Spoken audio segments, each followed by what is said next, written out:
la sección de Apocalipsis en la que estamos, bien, esta cuarta sección de Apocalipsis en la que estamos, es un paréntesis en sí mismo. Por eso vamos a tratar este versículo solamente. Y tenemos mucho que decir de un solo versículo. Ya nos ha ocurrido en otras ocasiones, con otros sermones, con otros libros bíblicos, y hoy estoy convencido de que va a ser así. Y volviendo a lo que decía antes de la oración, en estos días, en estas últimas semanas y días, hemos sido profundamente conmovidos por dos muertes muy distintas, pero igualmente significativas. En la IBE, nuestro querido hermano Francisco Pastor, a los 90 años, este mes de agosto, terminó su carrera en la fe y fue llamado a la presencia de su Señor. Partió rodeado de los suyos, en paz, y dejando tras de sí, ya lo vivimos aquí, pero en una vida larga desde los 17 años en el Señor, con 90 años, tuvo un amplio recorrido de fidelidad a Cristo. Por lo tanto, es digno recordarle, lo es, y lo haremos siempre. Al mismo tiempo, como decíamos antes, mundialmente, pero también como cristianos, hemos sido sacudidos por el asesinato de Charlie Kirk, un activista, influencer, conservador, cristiano evangélico, de 31 años, que ha sido asesinado, entre otras cosas, por proclamar con valentía sus convicciones y la verdad de Cristo en medio de un mundo hostil a Cristo y a los valores que él defendía y que proclamaba, no lo olvidemos nunca, pacíficamente y con única herramienta, su palabra. Recientemente Charlie Kirk escribió en la red social X, Twitter antes, decía lo siguiente, es muy interesante: se puede conocer mucho de una persona por cómo reacciona cuando alguien muere. Y sus palabras parece que hoy resuenan en nuestras cabezas, porque la muerte revela el valor de la vida y nos enfrenta a todos con lo eterno, a todos, sin excepción alguna. Nuestro hermano Francisco nos deja un testimonio, una vida larga y coronada por la paz, el recuerdo de una fe que nunca se avergonzó de confesar a Cristo, su Señor y su Salvador. Y por otro lado, tenemos a Charlie Kirk, que nos hace recordar una fe que no se avergüenza de confesar a Cristo tampoco. Y esto le llevó a morir pronto. Somos muy frágiles, hermanos, muchísimo. Como seres humanos, no podemos dejar de sentir un pozo de desconsuelo y de incertidumbre ante la muerte. No sé si hoy estás aquí y eres creyente o no, quizá alguno no lo sea, o quizá alguno esté planteándose muchas cosas en su vida. Los más jóvenes todavía no habéis dado el paso de arrepentiros de vuestros pecados de corazón y confesar a Cristo como Señor y Salvador. Pero la realidad es que independientemente de todo eso, somos frágiles. Y la muerte, y perdonadme, no quiero ser morboso, puede llegar de formas inesperadas y crueles. No sabemos si esta tarde vamos a estar vivos, hermanos. La pregunta es, ¿qué podemos hacer ante esto? Cuando Jesús estuvo en la tierra, lo estamos viendo en el Evangelio de Marcos, en la serie de predicaciones, realizó milagros que mostraban el consuelo y la ayuda que solamente Él puede dar. Los cristianos podemos ayudar a alguien que nace ciego. Pero solo Jesús podía darle la vista. Podemos compadecernos de los que lloran, pero solo Jesús puede devolver la vida a los seres queridos. Ahora, con este poder que tiene Cristo, con esta autoridad que tiene Cristo como Señor y Dios, Jesús está hablando a las iglesias del libro del Apocalipsis. Iglesias que, como ya sabemos, se enfrentaban a persecución de parte del Imperio Romano, a privaciones de todo tipo, y muy a menudo al martirio, es decir, la muerte.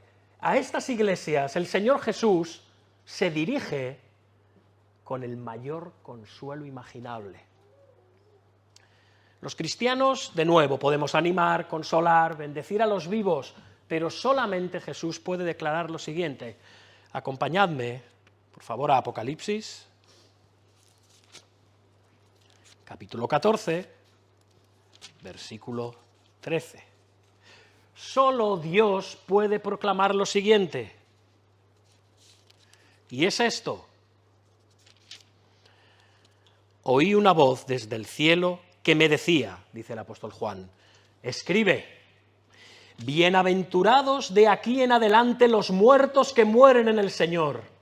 Sí, dice el Espíritu, descansarán de sus trabajos, porque sus obras con ellos siguen.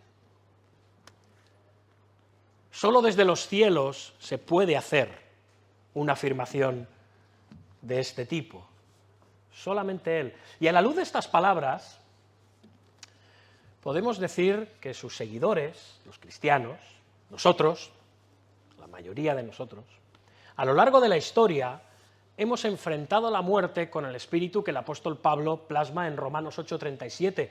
Antes, en todas estas cosas es todo lo que ha dicho antes, somos perseguidos, asesinados, llevados como ovejas al matadero. Dice, antes, en todas estas cosas, somos más que vencedores por medio de aquel que nos amó. Y esta bienaventuranza, de la que leemos aquí, ¿habéis visto? Bienaventurados, empieza diciendo esa voz desde los cielos. Esta bienaventuranza acerca de los que mueren en el Señor y por el Señor muestra con más claridad que nunca la diferencia entre un cristiano y uno que no lo es. Vuelvo a repetirlo, esta bienaventuranza muestra más que ninguna otra cosa la diferencia entre un cristiano y uno que no es cristiano. Hermanos, en la vida el cristiano está en guerra con Satanás, con el espíritu de este mundo, con el pecado, pero está en paz con Dios. El incrédulo, por el contrario, aunque sea inconscientemente, está en paz con Satanás, con el mundo, con el pecado, pero aunque sea también inconscientemente, está en guerra con Dios. Y esta separación se hace aún más evidente en la hora de la muerte.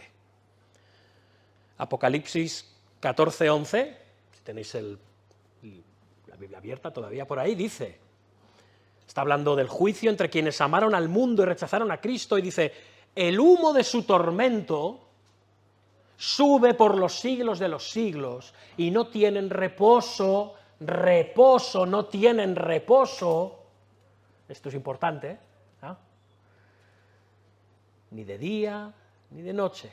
En contraste, a los cristianos, en esta bienaventuranza que leemos hoy en el versículo 14, se nos dice que descansaremos de nuestros trabajos. ¿Vemos qué contraste? No hay reposo, hay reposo. Un personaje bíblico que comprendió la distancia entre creyentes e incrédulos fue el profeta, por llamarle de alguna manera, Balaam. Hemos leído antes, nuestro hermano Claudio ha leído acerca de Números, capítulo 23, este misterioso, vamos a llamarle señor, enemigo de Israel. Este mago pagano, porque es lo que era realmente, fue enviado por el rey Balac a maldecir a Israel, pero Dios se lo prohibió diciendo en Números 22:12, no vayas con ellos ni maldigas al pueblo porque bendito es.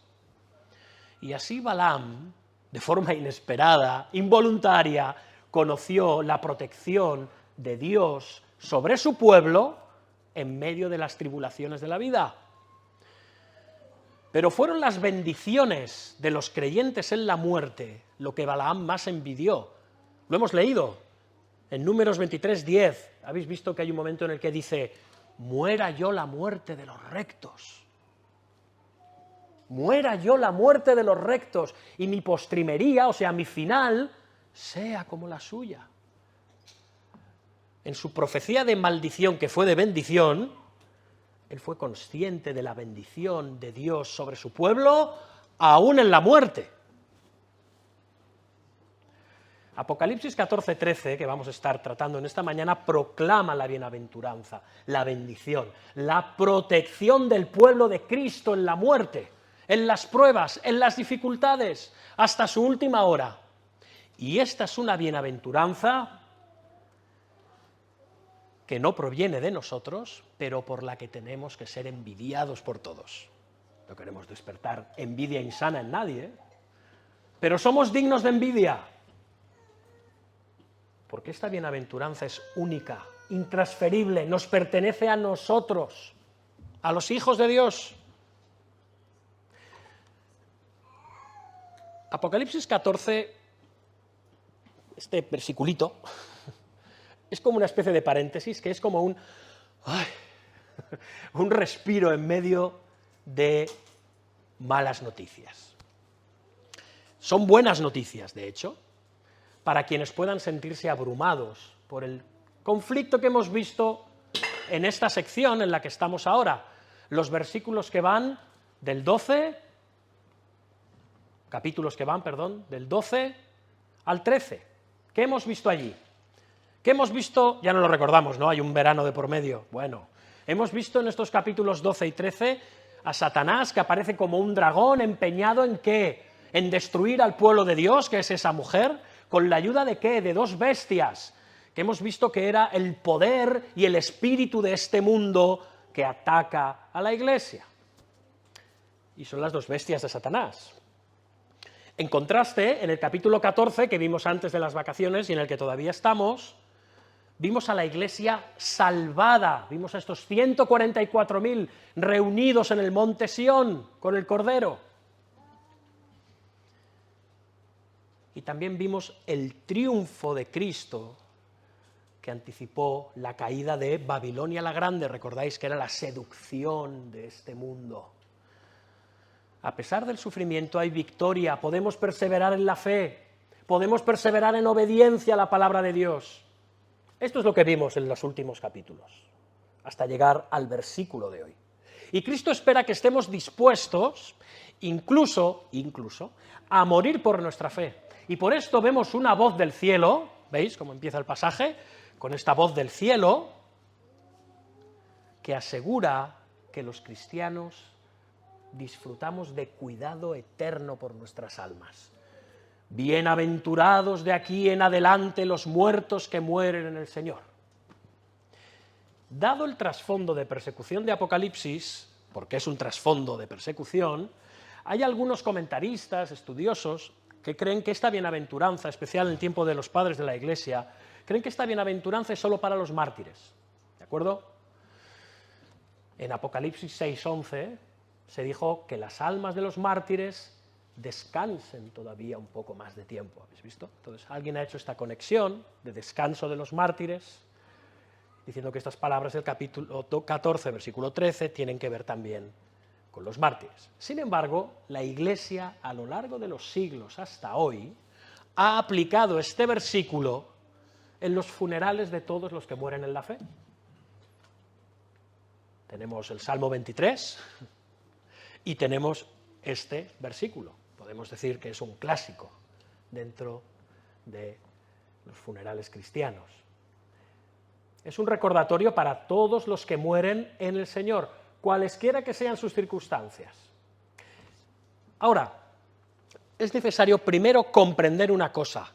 ¿Qué quiere decir en el Nuevo Testamento la palabra bienaventurado? Esto es clave, ¿no? Quizá tenemos una leve idea, pero la palabra encierra un significado mucho más profundo. Bienaventurado, me va a ir bien, ¿no? Por ahí van las cosas, todo va a estar bien, me va a ir bien, tengo fortuna, tengo suerte, soy bienaventurado. Bueno, el significado bíblico, como siempre, es mucho más profundo. La palabra griega tiene el significado de alguien que es bendecido de manera suprema. Bendición suprema, absoluta, Y esto lleva a ese bendecido, a ese bendito, a un gozo máximo. Esa es la bienaventuranza, en el sentido profundo. Esa es la palabra Macarios. Si alguien conocéis en un pueblo que se llame Macario, normalmente, en los pueblos, ya no se usa en las ciudades, este hombre se llama bienaventurado. Y Apocalipsis 14:3 nos dice que los cristianos somos Macarios, nos podemos cambiar el nombre. Somos bienaventurados, bendecidos de manera extrema, suprema, y por eso tenemos un gozo supremo. Ahora, no hablamos de un gozo de no. Es un gozo santo, es un gozo profundo. Es el gozo que experimentó el Señor Jesucristo en su vida, el bienaventurado. Aquel del que habla el Salmo 1 al decir, bienaventurado el varón que no anduvo en consejo de malos, ni en camino de pecadores ha caminado, ni se ha sentado en silla de escarnecedores. Antes bien, bueno, lo dejamos aquí. Esa es la bienaventuranza. ¿Por qué la tenemos? Volvemos a nuestro texto de nuevo. Porque morimos en el Señor. Única y exclusivamente. O voy a reformularlo de otra manera. Y ahora lo desarrollaré. Porque vivimos en el Señor y por lo tanto morimos en el Señor. Esa es la bienaventuranza máxima. Ahora, de nuevo, hablamos de muerte, y la muerte no nos gusta, salvo que tengas algún problema. No nos gusta. Aquí la clave entonces es entender bien qué significa morir en el Señor. ¿Debemos anhelar morir en el Señor? Por supuesto. Afirmo que debemos anhelar morir en el Señor. ¿Qué es esto? ¿Qué es morir en el Señor? Bueno, acotándolo muchísimo, si no necesitaríamos todo un sermón para esto, y aplicándolo a nuestro pasaje, morir en el Señor es concluir la vida confiando en Jesucristo para salvación, porque estamos unidos a Él en nuestra vida. Y por lo tanto, también lo estaremos en nuestra muerte. Hebreos 11:13 dice que los patriarcas, ¿recordáis?, conforme a la fe murieron, lo cual equivale a morir en el Señor, a esa esperanza de ese Salvador, ese Redentor venidero. Pablo hablaba con frecuencia, recordáis, si leéis sus cartas, sus escritos, de estar en Cristo. En Filipenses capítulo 3, 8 y 9 dice que él quería ganar a Cristo. Él había renunciado a todo y a toda confianza en sí mismo, ¿recordáis? ¿Para qué? Para ganar a Cristo y ser hallado en Él, no teniendo mi propia justicia que es por la ley, sino la que es por la fe de Cristo. Estar en Cristo, hermanos, es dejar de confiar en nuestra justicia propia y descansar en nuestra fe y justicia de Cristo. Morir en el Señor, entonces, es acabar la vida en unión con Cristo por medio de la fe que ya nos ha justificado, una vez para siempre. Una justificación delante de Dios, una declaración de justicia de parte nuestra, aunque seamos pecadores, delante de Dios.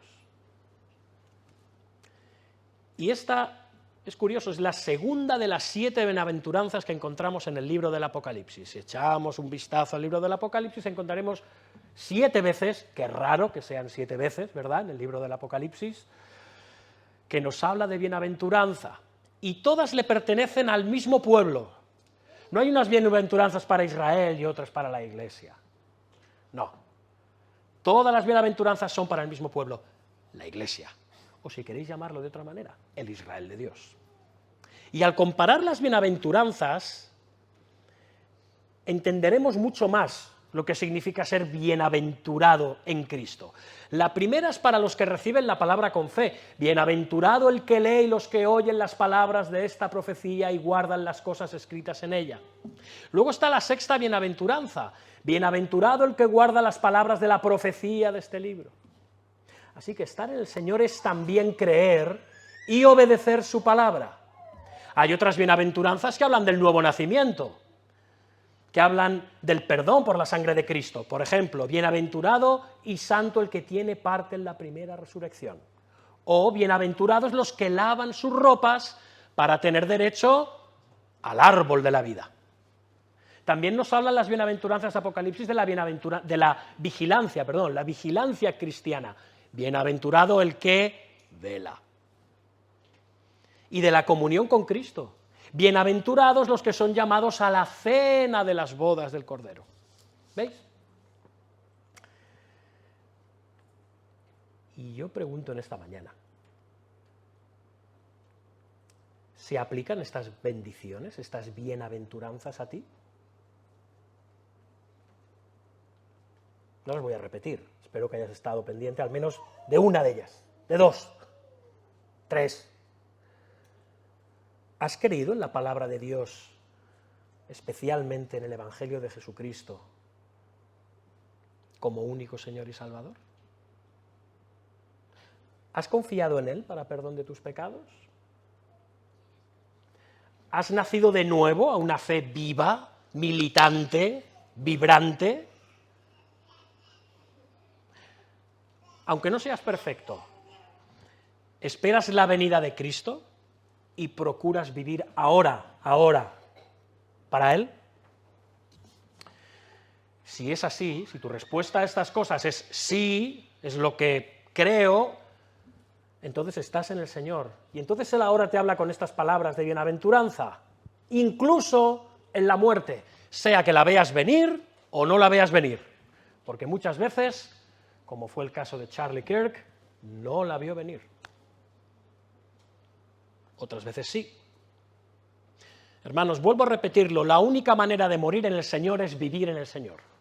Voy a volver a repetir esto, la única manera de morir en el Señor es vivir en el Señor. No hay atajos. Yo soy el camino, la verdad y la vida. Nadie viene al Padre si no es por mí.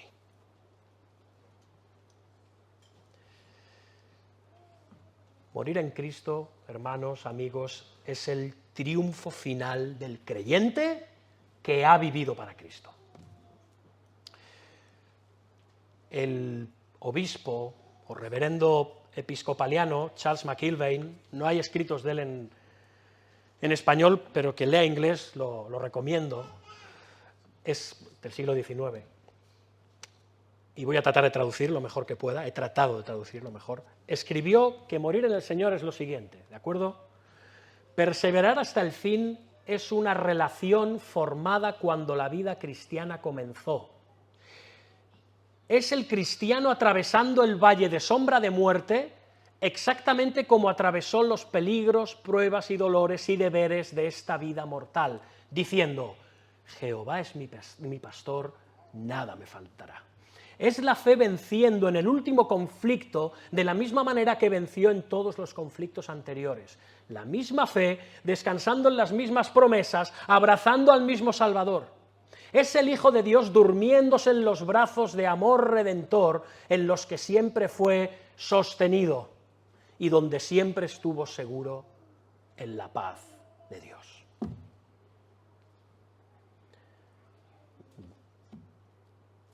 Como yo no lo puedo decir mejor, lo leo.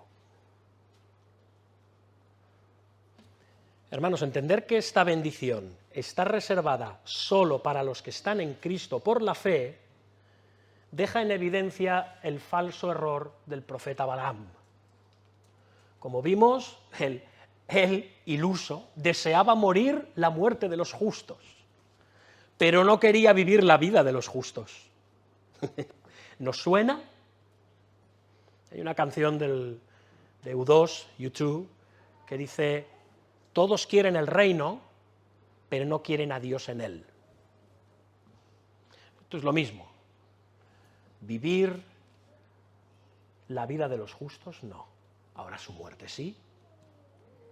Es curioso que personas que han vivido totalmente de espaldas a Dios, incluso siendo antagonistas a Dios, o viviendo vidas aparentemente cristianas, tibias, vacías, luego nos llenamos la boca, sí, es que seguro que está con el Señor. Bueno, ¿qué queréis que os diga?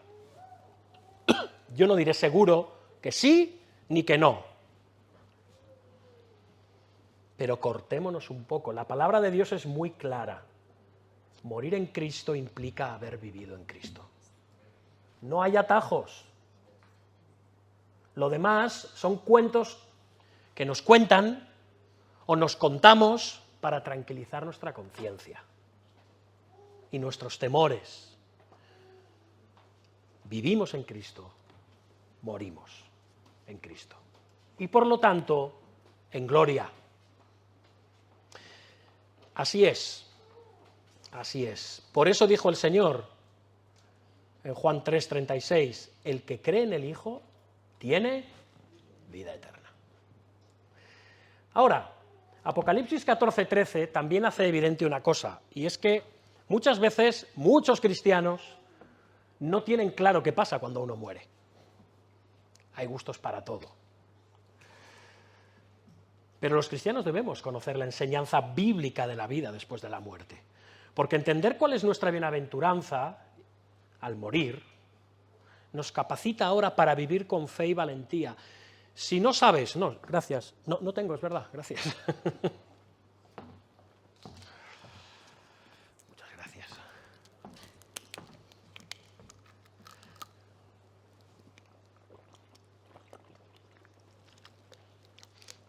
Todo aquel que tenga sed.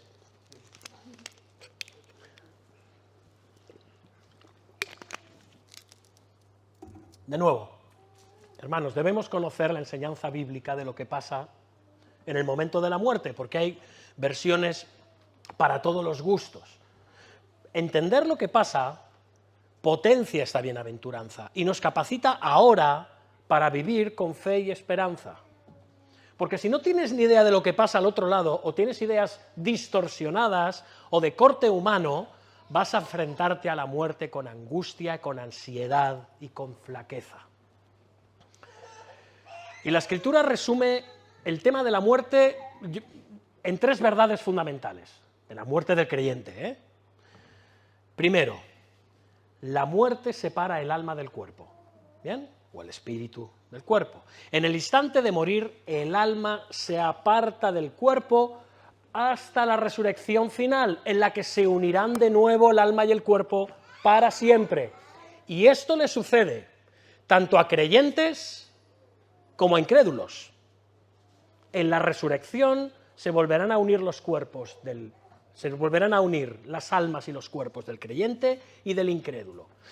Por eso decimos en general de alguien que ha muerto, ya no está aquí. ¿Por qué? Porque entendemos que el yo consciente de esa persona, aunque el cadáver esté delante de nosotros, ya ha partido. El cuerpo sigue siendo parte de la persona, aunque se descomponga, y por eso lo honramos. Hay quien dice, he oído en algunos funerales, este ya no es fulanito, o esta ya no es menganita. Eso es un error. Claro que es parte de lo que es. Por eso honramos el cuerpo y no cogemos y lo echamos a una fosa común, como si fuese un trasto viejo. Lo honramos porque forma parte de la imagen y semejanza de Dios. Sigue siendo parte de lo que fue. Nuestro hermano, nuestra hermana, nuestro primo, nuestro tío, nuestro padre, nosotros. ¿De acuerdo? Bien. Por eso se le honra en un funeral, por eso se le inhuma con honores, es decir, se le entierra con respeto y honra. Pero el alma consciente se ha separado y la Biblia describe el cuerpo muerto como durmiendo. Y esta metáfora, porque es una metáfora que utilizan las Escrituras, está aludiendo a la apariencia del cuerpo, no del alma. De ahí el error de algunos de hablar del sueño del alma. Algunos enseñan que el alma del creyente queda inconsciente en algún lugar hasta la venida de Cristo. Las Escrituras enseñan lo contrario. El alma parte, pero no duerme. Y esto nos lleva al segundo aspecto. El alma del creyente está con el Señor en gloria. Mientras el cuerpo espera la resurrección y sigue su proceso de descomposición y desaparición, el alma del cristiano va a la presencia de Cristo. Pablo afirma que estar ausentes del cuerpo, ¿recordáis? Es estar presentes del Señor. Bien. El comentarista Matthew Henry, en su comentario bíblico acerca de Apocalipsis, señala que las almas de los que mueren en el Señor están en su presencia, de modo que no pierden, sino que ganan grandemente al morir, porque salir de este mundo es entrar en otro mejor. Jesús aseguró al ladrón arrepentido: hoy estarás conmigo en el paraíso. Y por eso Pablo también pudo decir: para mí el vivir es Cristo y el morir es ganancia. Y esto nos lleva al tercer punto. El alma del creyente, además de esto, es perfeccionada en santidad. Al morir, las almas de los santos, de los cristianos, son purificadas para habitar en el cielo. De hecho, nuestra confesión de fe, la confesión de fe de nuestra Iglesia, la de Londres de 1689, afirma, atención, las almas de los justos, siendo entonces hechas perfectas en santidad, son recibidas en el paraíso donde están con Cristo y contemplan la faz de Dios en luz y gloria, esperando la plena redención de sus cuerpos. Hebreos 12:23 describe a los que parten como los espíritus de los justos hechos perfectos. Quizá no deberíamos hablar nunca de muerte repentina, hermanos. No hay muerte repentina, ¿sabes lo que hay? Gloria repentina, así lo podríamos llamar, ¿eh? Gloria repentina. Y esta esperanza ha sostenido a los creyentes de nuevo, a lo largo de los siglos, en sus últimos momentos, en la vejez, en la enfermedad, en el martirio, en todo momento. ¿Recordáis a Esteban, el primer mártir, podemos decir, de la historia de la Iglesia? Él dice que vio los cielos abiertos y al Hijo del Hombre a la diestra de Dios. Y de hecho él oró mientras moría. ¿Por quiénes? Por sus verdugos, entre los que estaba quien llegaría a ser apóstol a las naciones, el apóstol Pablo, por cierto. Y Pablo mismo escribió: ahora, en este lado de la eternidad, vemos por espejo, oscuramente, mas entonces veremos cara a cara. ¡Qué bendición! ¡Qué bienaventuranza! Es una bienaventuranza que nos consuela a todos, a los santos que están siendo perseguidos hoy en día, a los ancianos que se acercan a su día final, a los creyentes que mueren prematuramente o en circunstancias repentinas. A todos, al escuchar esta voz del cielo: bienaventurados de aquí en adelante los muertos que mueren en el Señor.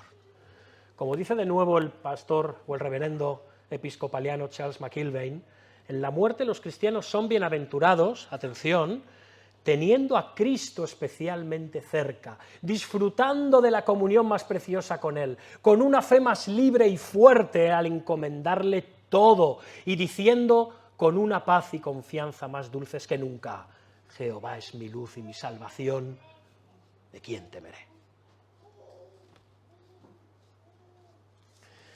Pero esta bienaventuranza encierra dos mini bienaventuranzas, o podemos decirlo de otra manera. Esta bienaventuranza encierra dos bendiciones, de esas vamos a hablar ya finalmente. Juan, en esta bienaventuranza, nos dice que hay una voz desde el cielo que dice: escribe. ¿Sí? Lo tenéis ahí, ¿no? Versículo 13.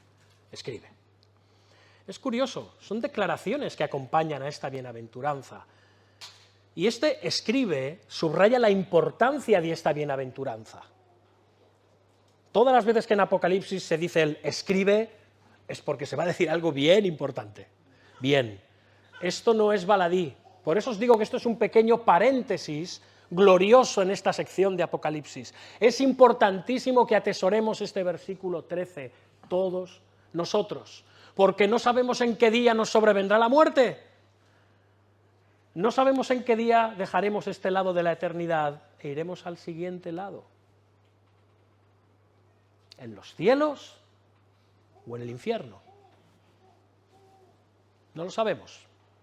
Así que por eso dice escribe.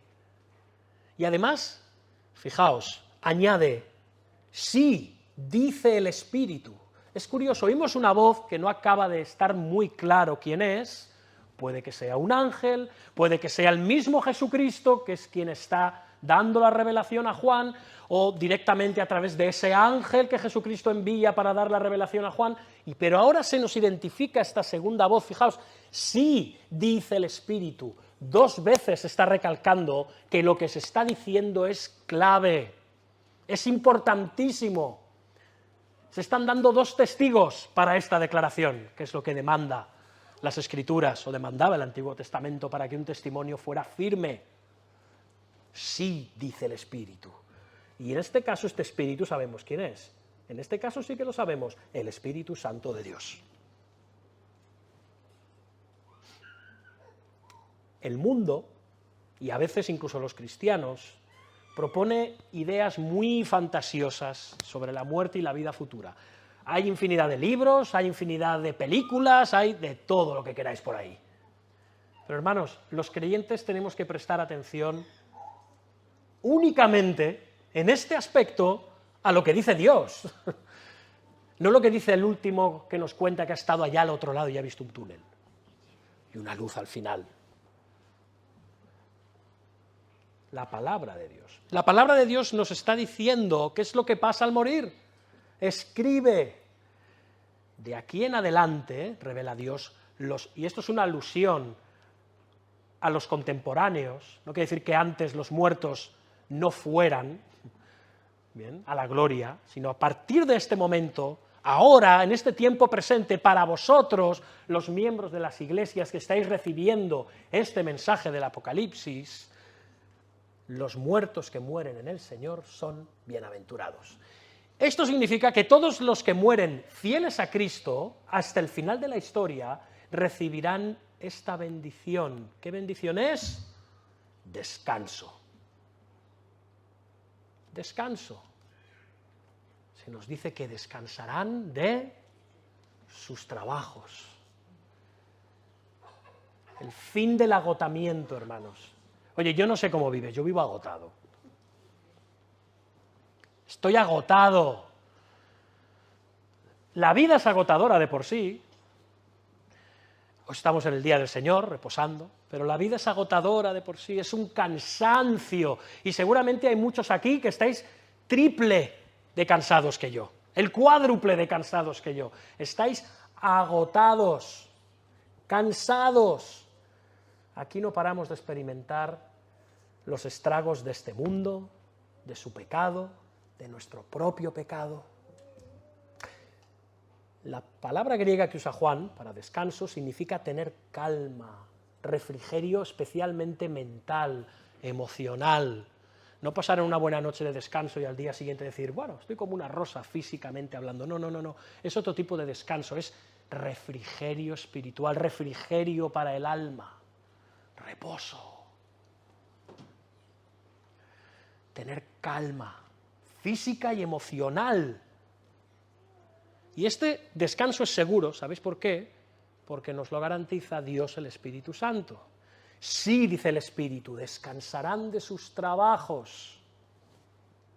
Y la palabra griega para trabajos también indica un esfuerzo doloroso, fatigoso. Y esto incluye todo trabajo arduo que enfrentamos en la vida y que nos desgasta, pero el contexto de perseverancia y persecución del libro del Apocalipsis nos ayuda a despejar qué es esto de estos trabajos. Apunta más bien a los problemas surgidos de ser firmes a Cristo, de ser fieles a Él, lo cual es agotador. Reconozcámoslo, es un deleite ser cristiano, pero es agotador. El Señor nos sostiene, el Señor nos fortalece, y si llevas más de 10, 15, 20, 30, 40, 50 años, quizá puedas decir aún con más conocimiento de causa cuán agotador puede ser mantenerse en la fe. Cuán difícil.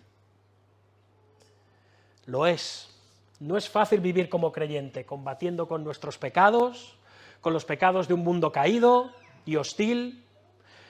Los cristianos nos fatigamos en la evangelización, nos cansamos y nos fatigamos en el ministerio, en el servicio a los demás, en el estudio de la palabra, en nuestras disciplinas cristianas. en nuestros trabajos, en nuestras familias. En la vida en general hay un gran desgaste, lo pagamos gustoso, el precio vale la pena, pero estamos cansados. Ahora, en el cielo, en la gloria, seguiremos adorando y trabajando con Cristo, pero eso allí será un deleite, no habrá agotamiento, no será trabajoso. Esto es muy interesante, hermanos, porque mientras el Señor estuvo en la tierra, recordáis sus palabras: venid a mí, todos los que estáis trabajados y cargados, y yo os haré descansar. ¿Pensabais que estaba hablando de los que llevaban 2 días arando el campo? No, no estaba hablando de eso. Estaba hablando de otro tipo de descanso, de otro tipo de carga. Es muy interesante porque el Señor Jesús, en el Evangelio de Mateo, está utilizando las 2 mismas palabras para trabajo y para descanso, que ahora el apóstol Juan está vertiendo como parte de esta voz en el cielo y del Espíritu, ¿sí? Descansarán de sus trabajos. Son las 2 mismas palabras. Así que sí, es un descanso espiritual de un desgaste espiritual. Y Charles Spurgeon, predicador inglés bautista, describe cómo descansan los santos en el cielo. Esto es muy interesante. Dice: descansan de la fatiga del trabajo, porque el cielo les dará refrigerio y nunca les causará cansancio. Y también escribe: allí sembraremos con lágrimas, allí segaremos con regocijo. Aquí disfrutaremos de los frutos del esfuerzo, donde ninguna plaga ni moho podrá dañar la cosecha. Verdaderamente bienaventurados son los muertos que mueren en el Señor. Y para aquellos que algún día, si el Señor no viene antes, tarde o temprano moriremos en Cristo, para todos aquellos la muerte va a significar descanso en la presencia de Dios, ser liberados de toda prueba y dependencia terrenal, limpiados de todo pecado, bañados en luz y gloria. Como dice Hebreos 12:23, seremos los espíritus de los justos hechos perfectos. Pero hemos dicho que esta bienaventuranza tiene 2 bendiciones: descansar de nuestros trabajos, pero también dice otra cosa. Fijaos, sus obras con ellos siguen. Al morir todos nuestros pecados, pruebas, sufrimientos van a quedar atrás, pero nuestras buenas obras, nuestra fidelidad a Cristo en medio de la persecución, nos va a acompañar como una corona de gloria por nuestra vida de fe. La Biblia nos enseña, y hago un breve paréntesis para decir que los pecadores, la Biblia nos enseña que los pecadores somos salvos solo por la gracia de Dios, no por obras. ¿Bien? Me gustaría que esto quedara claro aquí esta mañana. No hay mérito alguno en nosotros. Nuestra fe, incluso, que nos ha llevado a creer, es un regalo gratuito de parte de Dios. No por obras, ¿para qué? Para que nadie se gloríe. Sin embargo, la Biblia también afirma que los cristianos recibiremos recompensas por las buenas obras que hagamos en gratitud por la salvación que hemos recibido y en obediencia a la palabra de Dios. No lo olvidemos nunca. Jesús exhorta: haceos tesoros en el cielo, y promete recompensar a sus siervos fieles. ¿Recordáis? Bien, buen siervo y fiel, sobre poco has sido fiel, sobre mucho te pondré, entra en el gozo de tu Señor. Claro que hay recompensas en los cielos. Recompensas no fruto de una salvación que nos hemos ganado, sino de una salvación que se nos ha regalado. Matthew Henry, de nuevo, explica que las obras de los creyentes no van delante de ellos como título o precio de compra, sino que le siguen como evidencia de haber vivido y muerto en el Señor, y la memoria de ellas será grata, y la recompensa gloriosa, muy por encima del mérito de todos sus servicios y sufrimientos. De nuevo, el apóstol Pablo animaba a un ministerio fiel, ¿recordáis? Si permaneciere la obra de alguno que sobreedificó, recibirá recompensa. Y Apocalipsis nos dice esto: las obras con ellos siguen. Hermanos, las obras no nos abren el camino al cielo. ¿De acuerdo? Las obras, las buenas obras, no nos abren el camino al cielo, porque Cristo y su obra consumada, su buena obra consumada, es nuestro precursor, es quien nos abre la entrada a los cielos. Por eso los cristianos no debemos gloriarnos en nuestros logros o servicio a Cristo, sino únicamente nos gloriamos en Cristo, como dice el apóstol Pablo, lejos esté de mí gloriarme, sino en la cruz de nuestro Señor Jesucristo. Y muchos cristianos, ¿qué queréis que os diga? Quizá tú hoy mismo, que estás aquí esta mañana, menosprecias tus obras. Quizá estés pensando, yo soy un desastre, ¿qué obras? Quizá las comparas con los logros de otros cristianos más populares, comparas tus obras con los logros de otros cristianos muy influyentes o que han dejado un mayor recuerdo que tú, piensas que las tuyas van a pasar inadvertidas, ¿y qué recompensa voy a tener yo? Soy un matao, espiritualmente hablando. Pues Jesús corrige esta idea en su enseñanza sobre el juicio final. ¿Sabéis por qué? Porque en esa enseñanza sobre el juicio final, él alaba los actos pequeños y cotidianos de amor y de fe. Él dice, porque tuve hambre y me disteis de comer. Tuve sed y me disteis de beber. Fui forastero y me recogisteis. Estuve desnudo y me cubristeis. Enfermo y me visitasteis. En la cárcel y vinisteis a mí. Y los justos dicen, ¿y cuándo hemos hecho esto, Señor? De cierto os digo que en cuanto lo hicisteis a uno de estos mis hermanos más pequeños, a mí me lo hicisteis. Fíjate que Cristo no menciona grandes hazañas, sino actos diarios de fe, de gracia y de amor, que son los que más le agradan, en definitiva. Y quizá te preguntes, ¿qué he hecho yo para ser digno de la alabanza de Cristo? Tus obras no son tuyas, son capacitadas por la gracia de Dios.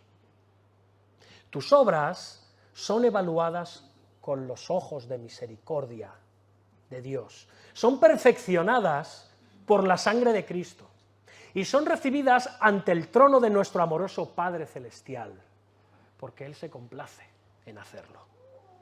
Así que la respuesta es sí, claro que sí. Tus obras, por pobres, por patéticas, por imperfectas que parezcan, son preciosas para Jesús. Piensa en este padre, papás, mamás, que viene nuestro hijo, nuestra hija cuando son pequeñitos, con esos dibujos que te traen con esa cara de felicidad diciendo, mira, eres tú. O he dibujado un arco iris o un paisaje, y tú te lo quedas mirando diciendo, bueno, porque él lo dice. ¿Esto qué es?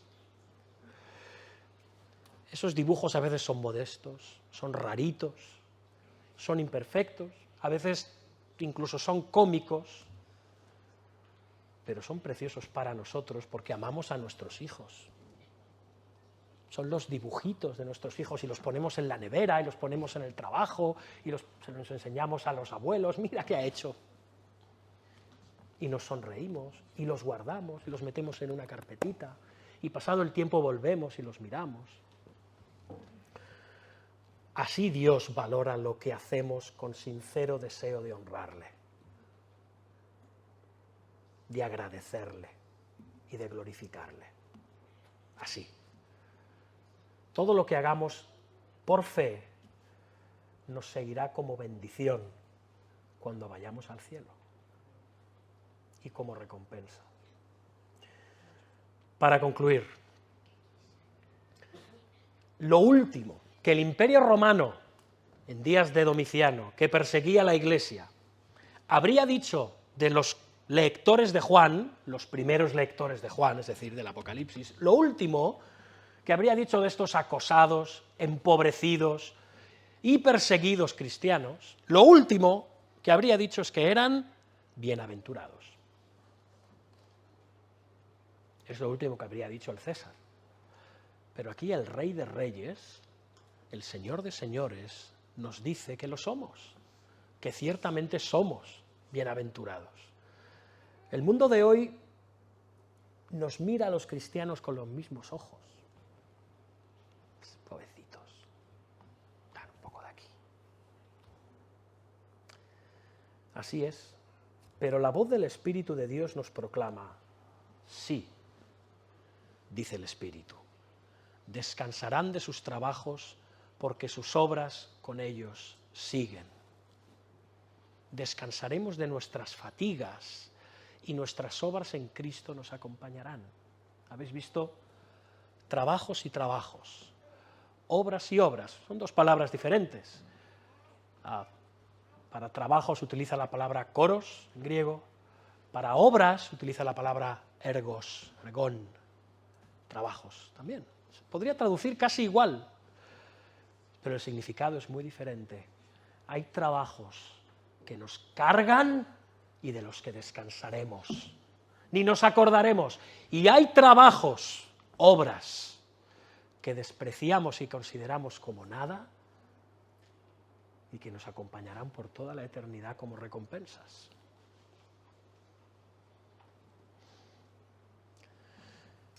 Por eso el Espíritu dice, descansarán de sus trabajos porque sus obras con ellos siguen. Y las aplicaciones son claras. Juan ya nos exhortó a perseverar en la fe y en la obediencia. ¿Recordáis en el versículo 12? Aquí está la paciencia de los santos, los que guardan los mandamientos de Dios y la fe de Jesús. Aquí se nos recuerda que no basta llegar al final en el Señor. Nuestra vida presente también tiene significado eterno.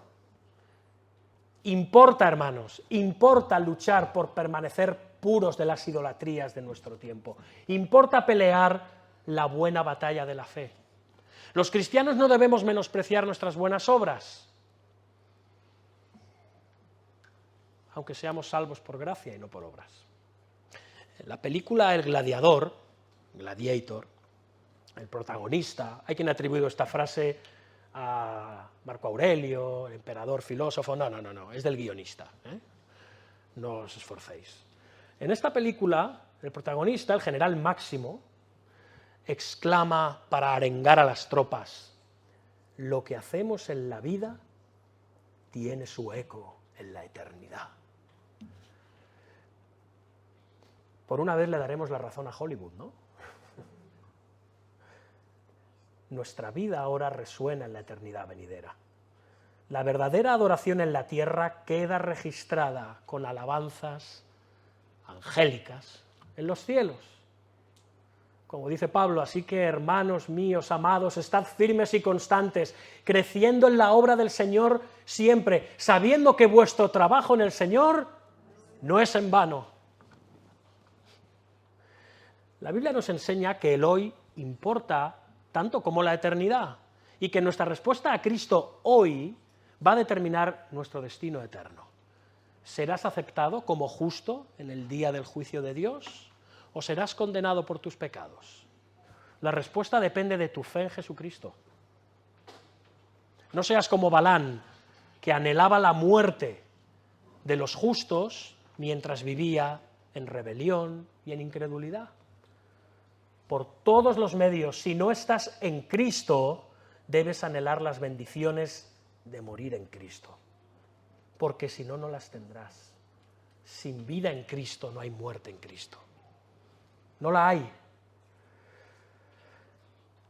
La alternativa es el infierno.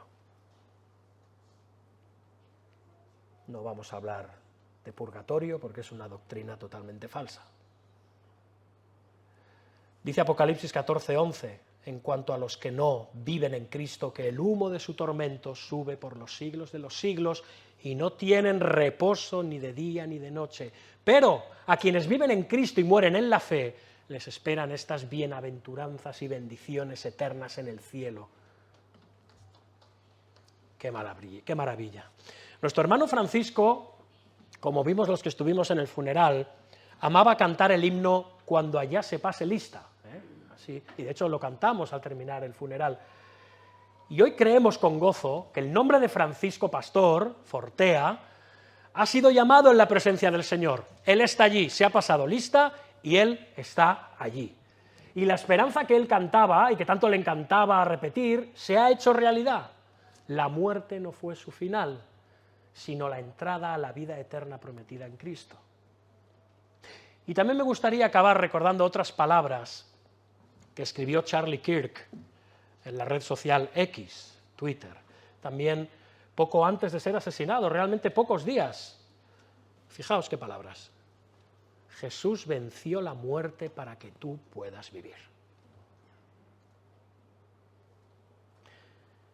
Así que vemos como la fe de los creyentes, ya sea en una vida larga y coronada de paz, como la de Francisco, o en un testimonio valiente, arrebatado de forma violenta, como la de Charlie, descansan sobre la misma verdad gloriosa, la misma, la victoria de Cristo, el Cordero de Dios, sobre la muerte.